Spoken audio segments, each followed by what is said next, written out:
What if one SUV could be rugged off-road, fast on pavement, smarter than most cars on the road today? That's exactly what Rivian is promising with the R2, a compact electric SUV already generating serious buzz among enthusiasts. But here's the real question. Is the R2 actually that good, or is this just another overhyped EV launch? Let's find out.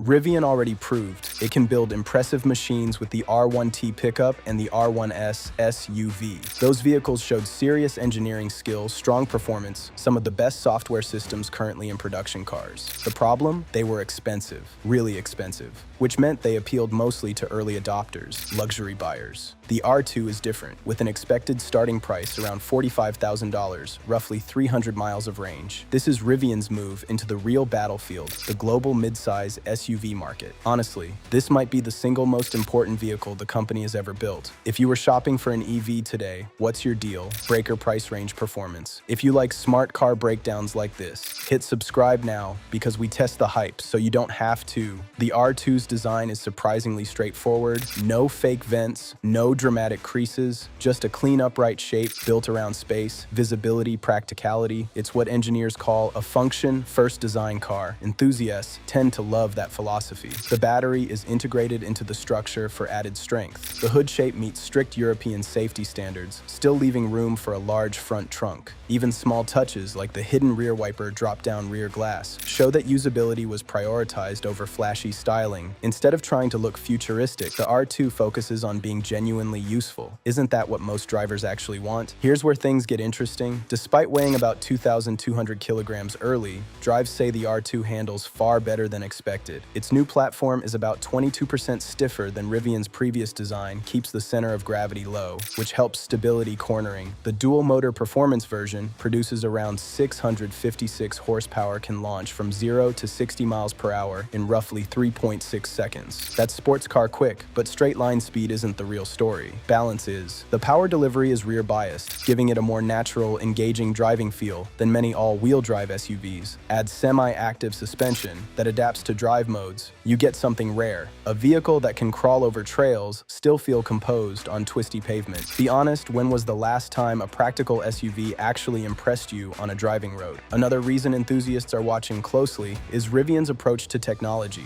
Instead of packing the car with dozens of separate control units like most manufacturers, the R2 uses a simplified architecture with far fewer components. That means less wiring, lower weight potentially, fewer failure points. Rivian also builds most of its software in-house. Owners already receive regular, over-the-air updates that add features, improve performance. The R2 continues that philosophy, includes an AI voice assistant capable of controlling vehicle functions conversationally, so the car you buy today could actually be better a year from now. The R2 is entering one of the toughest segments in the industry. It's up against proven players: Tesla, Model Y, Ford Mustang, Mach-E, Hyundai, Ioniq 5, Kia EV6, Polestar SUVs. Each of those vehicles excels in a specific area: efficiency, performance, charging speed, luxury, refinement. Rivian's strategy is different. Instead of dominating just one category, the R2 aims to balance all of them at once. Most rivals are designed primarily for paved roads. The R2 adds real off-road capability to the mix, something very few electric SUVs genuinely offer. Would you rather own a car that's the best at one thing or one that's excellent at everything? The excitement around the R2 isn't just marketing hype. It comes from how well it balances size, power, capability, engineering, software. That's a tough combination to get right, especially at this price level. Add Rivian's major partnership with Volkswagen, which strengthens its resources, technical backing. Suddenly the R2 looks less like a risky startup product, more like a serious long-term contender.